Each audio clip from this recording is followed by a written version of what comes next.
Mga kapuso, this morning isang inspiring na kwento ng isang babae ang hatid namin sa inyo. Ang kanyang storya ay talaga naman kapupulutan ng aral. Sa kabila ng hirap na pinagdaanan, hindi siya sumuko hanggang naging matagumpay sa buhay. Ngayon ay tinutulungan niya ang isang komunidad sa Iligan City sa Lanao del Norte.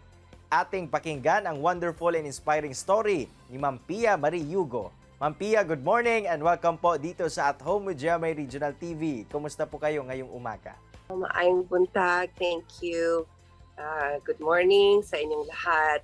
Glad to know nga you are fine, Ma'am Pia. Pero ma'am, unang-una, gusto sana naming mapakinggan ang iyong istorya, lalo na ang mga challenges nga iyong napagdaanan. Ano-ano po ba ito? Nag-umpisa po ang aking istorya sa Maynila. That is where I grew up. And at 5 years old po, ay ginahasa ako ng aking driver. So, back in the day, si mommy at si daddy, lagi silang nagtatrabaho. And yung mga kapatid ko, nag-aaral na sila po. So, they're all older than me. So, ako lang nasa bahay. So, nandyan ang yaya ko at yung asawa niya, yung driver, sila ang nag-aalaga sa akin. And akala ko, he's just being friendly and he's just there to keep me company. Kung minsan naglalaro kami. But as it turned out, ay abuser pala siya. So I was raped 3 times by this driver. Tapos fast forward, as a teenager, ay minolest ako ng aking brother-in-law repeatedly. And the worst thing that happened was when I was 17 years old, ay nagpakamatay yung aking oldest brother. So, ang dami ko talagang pinagdaanan in my youth, my childhood and my youth. Pero hindi nag-stop doon. When I went to the States, ay nakahanap ako ng boyfriend, and I thought that he was the one who was going to take care of me, he was going to love me forever, ganon. And as it turns out, abuser rin to.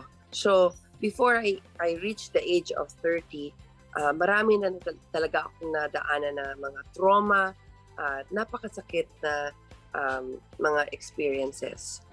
Naku Ma'am Pia, hindi talaga biro ang iyong pinagdaanan mula pa lang sa iyong murang edad. Pero ma'am, sa mga panahong iyon, paano niyo po ba ito nalagpasan? Saan po kayo kumuha ng lakas ng loob upang makapagpatuloy?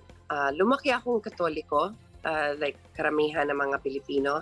But at 18 years old, ay naging Lord and Savior ko si Jesus Christ. So naging born again ako. At sa pagiging Christian ko, ay mas lalo ako naging devoted to the Lord. And that is where I really got my courage and my strength. So, I really thank the Lord. Siya talaga ang aking sagot sa lahat ng aking naging problema. At siya rin ang aking healer sa aking mga pinagdaanang masakit. Verbally, mentally, physically. The Lord really healed me from all of that.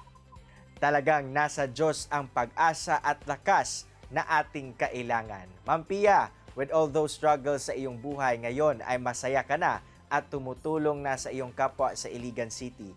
Paano po ba ito nangyari?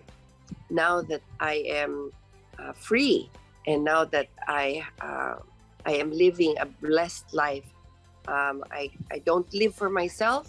I give it back to others bilang pagsasalamat ko sa Panginoon. So we have started our school. It's called the Lighthouse School of Leadership.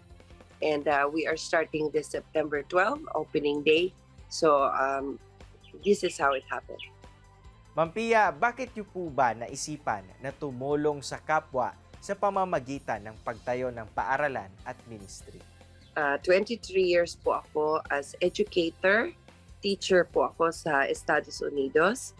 Kaya nung nag-retire kami ng husband ko, we felt that this Lighthouse School of Leadership ay ang magpapabigay sa mga bata ng oportunidad na umasenso at ma-improve naman ang buhay nila.